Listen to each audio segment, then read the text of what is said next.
Assalamu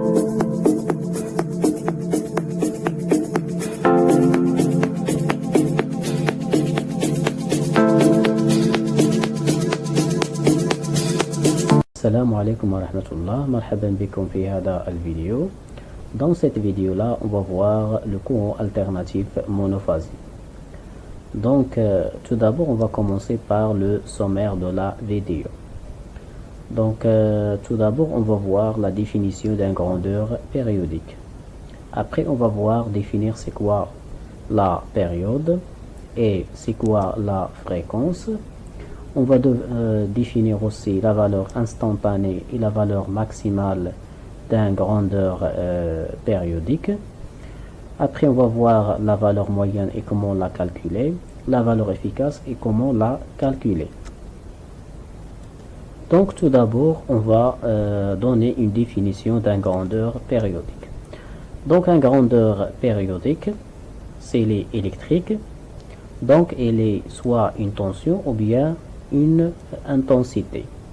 Donc, on dit qu'un grandeur électrique et périodique, c'est les composés de cycles identiques. Donc, on va voir les cycles. Donc, voilà une cycle, voilà la deuxième cycle, et comme vous voyez que les cycles sont identiques. La troisième, la quatrième, etc. Donc, un grandeur électrique et périodique, il est composé de cycles qui sont identiques. Donc, le type de ce signal, il est composé, il a la forme rectangulaire, donc on dit que c'est un signal rectangulaire.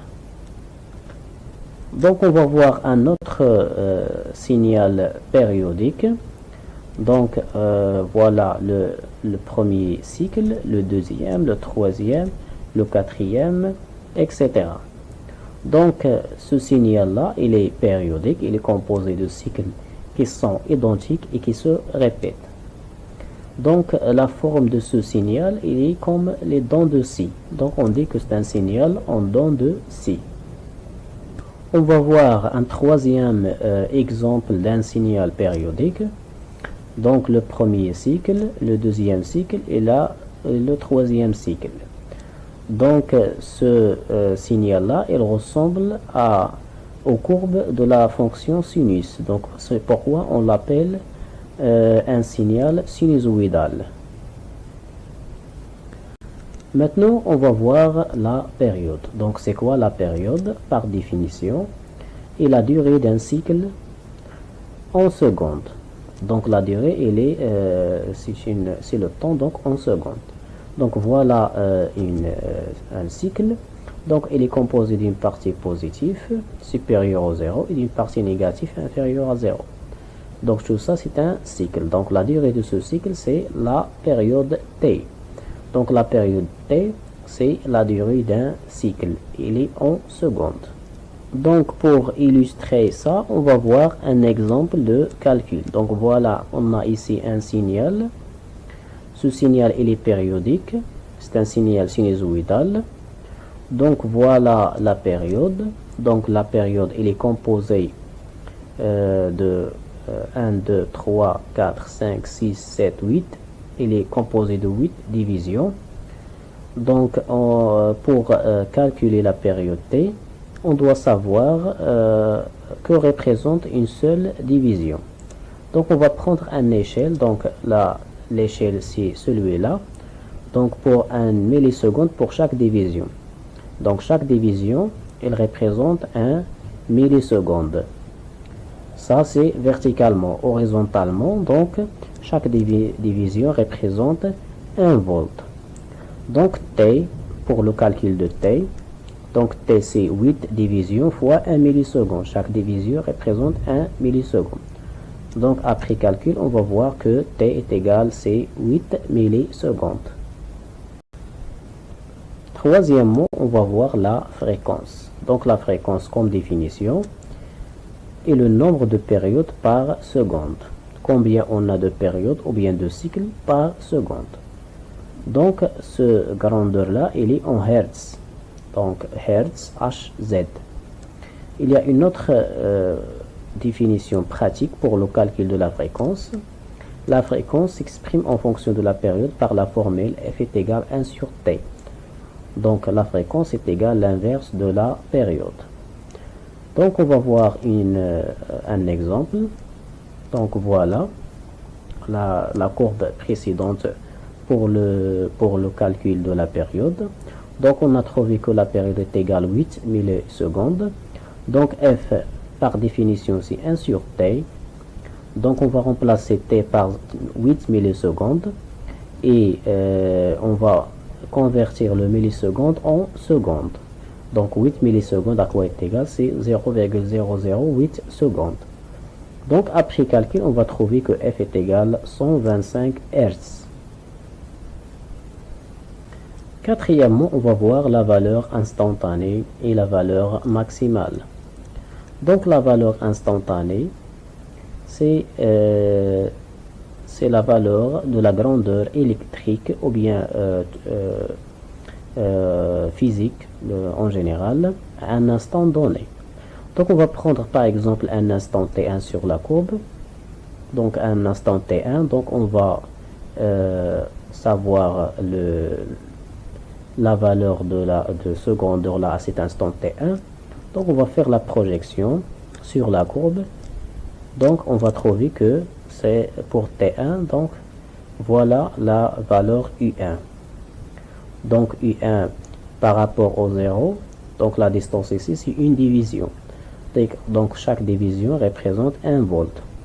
Donc pour le calcul de la valeur instantanée u1, donc on va mettre u1 est égal à une division fois que représente une division. Donc une division représente 1 volt. Donc après calcul, on va trouver que u1 est égal à 1 volt. On va prendre un deuxième exemple. Donc on va prendre T2 ici. Donc T2 ici, lorsqu'on va faire la projection sur la période, sur la courbe, donc on va trouver une valeur inférieure à 0, c'est une valeur négative. Donc voilà U2. Donc U2 par rapport à 0, combien on a de division? Donc première division et la moitié. Donc U2 à quoi est égal? 1,5, ça veut dire une division et demie fois 1 volt, que représente une division. Donc après calcul, on va trouver que U2, pardon, ici U2 est égal à moins 1,5 volts. Pourquoi le moins? Parce qu'il est inférieur à 0. Donc au-dessus de 0, on va faire le signe moins. Après, on va voir la valeur maximale. C'est quoi la valeur maximale? Et la valeur la plus grande prise par un grandeur périodique. Donc ici, le grandeur, il prendra plusieurs valeurs. La valeur maximale, c'est celle-là. Et c'est celle-là. Donc cette valeur-là, c'est la valeur maximale. Donc ça, c'est la valeur maximale. Lorsqu'on va faire la projection, c'est U max. Donc U max à quoi est égal? Ici, on a 2 divisions par rapport à la ligne 0. Donc U max à quoi est égal? 2 divisions fois 1 volt. Chaque division représente 1 volt. Donc on va obtenir que la valeur maximale de ce grandeur électrique, c'est 2 volts. Maintenant, on va voir la valeur moyenne. Donc la valeur moyenne, par définition, la valeur moyenne d'un signal périodique est la moyenne des valeurs instantanées mesurées sur une période complète. Donc ici on a la période et ici on a donc la valeur, la moyenne des valeurs instantanées. On va la représenter par la surface. Donc les formules de calcul de la valeur moyenne, ici on a 2 formules. Donc la première formule, on va utiliser la surface. Donc la surface de UT sur une période.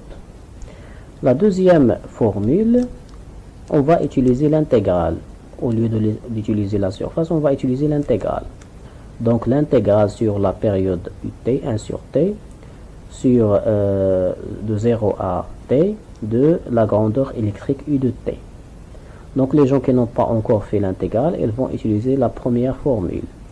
Et les gens qui ont déjà étudié l'intégrale, ils vont utiliser cette formule-là. Donc voilà la surface, donc cette surface-là. donc divisé par la période, voilà la période. Et on va calculer la valeur moyenne qui représente la surface divisée par le temps, ou bien on va utiliser la deuxième formule si on a étudié l'intégrale. Donc finalement on va voir la valeur efficace. Donc la valeur efficace, on va donner la formule de calcul. Donc on va utiliser soit la surface, soit l'intégrale.